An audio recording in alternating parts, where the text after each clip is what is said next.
میرے مطابق یہ ایک المیہ ہے کہ گزرے 60 برسوں میں ہم چند ایسی بنیادی فکری الجھنیں دور کرنے میں نہ صرف یہ کہ ناکام رہے ہیں بلکہ شاید ان میں اضافہ کرتے چلے گئے ہیں جو آج ہماری سیاسی، معاشی، تعلیمی، عدالتی، سماجی گویا تمام اداروں کے انحطاط کا سبب اس طرح بنی ہے کہ اب ڈوری کا سرہ تلاش کرنا بھی دشوار نظر آتا ہے کہ عوام کی اکثریت شاید اب روشن خیالی اور انتہا پسندی کے دو پارٹوں کے درمیان خود کو اس طرح پسا ہوا محسوس کرتی ہے کہ یہ ذہنی انتشار اب اس کے مسلسل دائروں میں ایک ایسے سفر کا سبب بن چکا ہے جہاں سمت کا تعین اور منزل کا پتہ بتانے والے خود بھی اب بھٹکتے نظر آتے ہیں۔ وطن عزیز سے صرف وہی خبریں جنم لے کر عالمی ذرائع ابلاغ کی سرخیاں بنتی ہیں جو ہماری عزت میں اضافہ تو درکنار رسوائیوں کا مزید سامہ پیدا کر رہی ہیں کہ عدالتی بحران، پھر کرکٹ ٹیم کی شکست اور پھر کوچ کے قتل اور اب ایک بار پھر قبائلی علاقوں میں قتل و غارت کشیدہ گر صورتحال کے درمیان عین دارالحکومت اسلام آباد کے وسط میں موجود مدرسہ سیدہ حفظہ کی طالبات کی جانب سے وہ انتہائی طرز عمل جس کے بعد اب یہ اطلاعات کہ حکومت شاید وہاں کوئی بھرپور کارروائی کرنے کا ارادہ رکھتی ہے۔ جیسے کہ پہلے عرض کیا کہ یہ ہمارے اس فکری انتشار اور دائروں میں 60 سالہ سفر کا نتیجہ ہے جہاں اب شاید ہماری اگلی نسل بھی انہی راہوں کی مسافر بننے جا رہی ہے۔ ہم قانون اور مذہب اتفاق رائے سے دونوں کی تشریح سے محروم ہیں اور تبھی دینی سیاسی جماعتوں نے بھی بڑی حد تک خود کو لال مسجد اور مدرسہ حفظہ کی تازہ ترین صورتحال سے لا تعلق رکھا ہے۔ مدرسہ کا انتظام مولانا عبدالعزیز اور مولانا عبدالرشید غازی کے ہاتھ میں ہے جو اب پولیس کو متعدد مقدمات میں دیگر طالبات کی طرح مطلوب ہیں۔ یہ مرحوم مولانا عبداللہ کے صاحبزادے ہیں جن کے سابق صدر جنرل ضیاء الحق سے خصوصی مراسم تھے۔ اس مدرسے کا تذکرہ مغربی میڈیا میں 11 ستمبر 2001 کے بعد دنیا بھر میں ہوئی دہشت گردی کی تمام کہانیوں میں کسی نہ کسی حوالے سے آتا رہا، لیکن حکومت کے لیے شاید سب سے تشویشناک صورتحال تب پیدا ہوئی تھی جب ان علماء نے قبائلی علاقوں میں جہاں بحق ہونے والے فوجیوں کے نماز جنازہ کے حوالے سے ایک فتویٰ جاری کیا تھا۔ تب مسجد اور مدرسے پر قانون نافذ کرنے والے اداروں نے چھاپا مارا تھا، لیکن یہ دونوں شخصیات پہلے ہی وہاں سے نکل گئی تھیں۔ بعد ازاں ایک عام سیاسی شخصیت اور وفاقی وزیر کی اس یقین دہانی کے بعد کہ یہ دونوں علماء ملک کے اندر عام شخصیات اور سرکاری املاک کو ہدف بنانے اور انتہا پسندوں کو روکنے والی شخصیات کے خلاف اپنا اثر و رسوخ استعمال کریں گے، مقدمات واپس ہوئے اور ادارے کا انتظام دونوں کے حوالے دوبارہ کر دیا گیا۔ تاہم اس سال جنوری میں حکومت کی جانب سے اس توجیہ کی بنیاد پہ کہ تعمیر غیر قانونی اراضی پہ کی گئی ہے، چند مساجد کے انہدام کے بعد اس مدرسے کی طالبات نے ملکہ لائبریری پہ قبضہ کیا جو اب تک جاری ہے، اور پھر چند روز پہلے جب بدکاری کے الزام میں ایک خاتون اور ان کے ساتھ دیگر شخصیات کو یرغمال بنایا گیا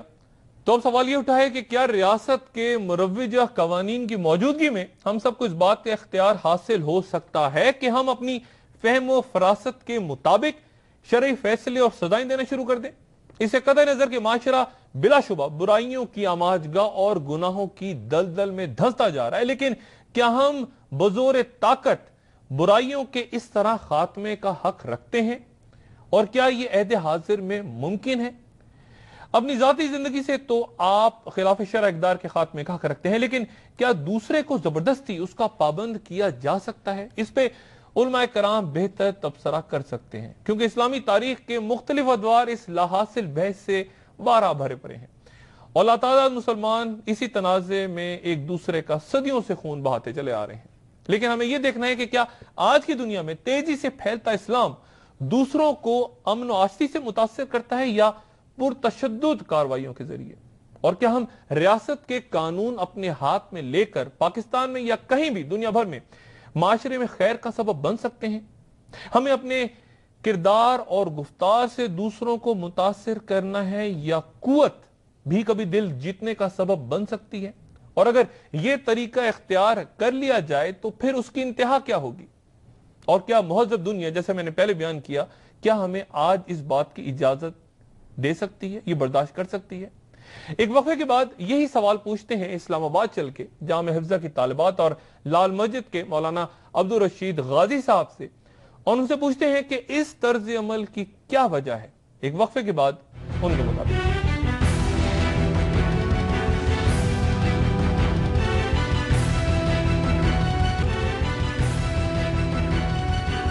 میں اس وقت اسلام آباد کے مرکز میں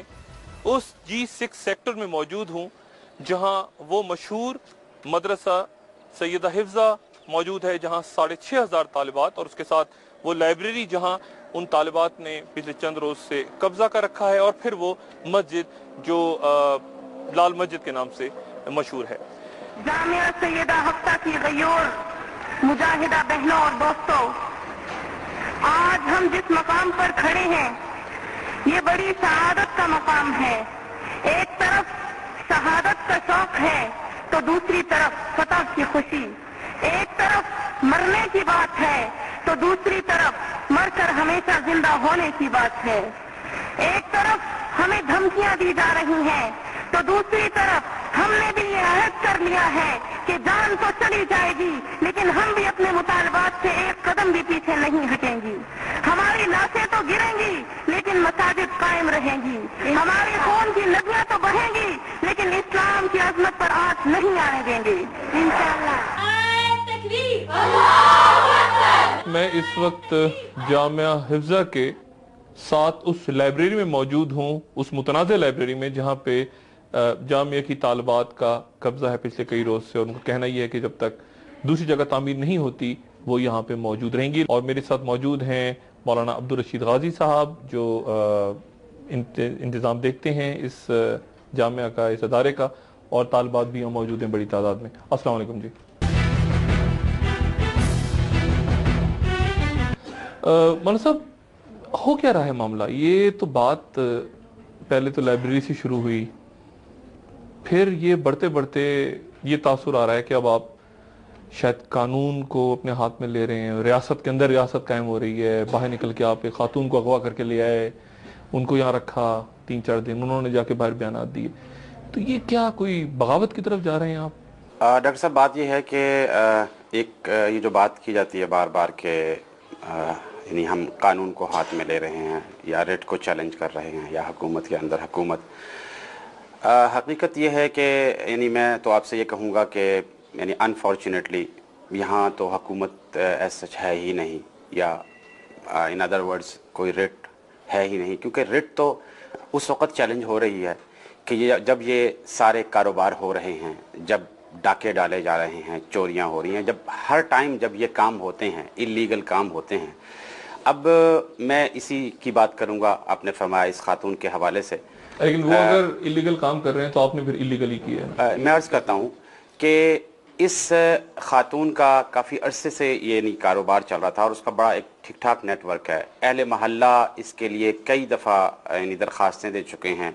اور پولیس کے جس افسر سے بھی میری بات ہوئی، ایون اسلام آباد کے ڈپٹی کمشنر سے میری بات ہوئی، انہوں نے بھی اس کو ایگری کیا، اس سے ڈینائی نہیں کیا کہ یہ خاتون یہ اللیگل کام نہیں کرتی ہیں، انہوں نے کہا یہ بات کنفرم ہے، ایسی کوئی چھپی ہوئی بات نہیں ہے، تمام کرائم رپورٹر بھی یہ جانتے ہیں۔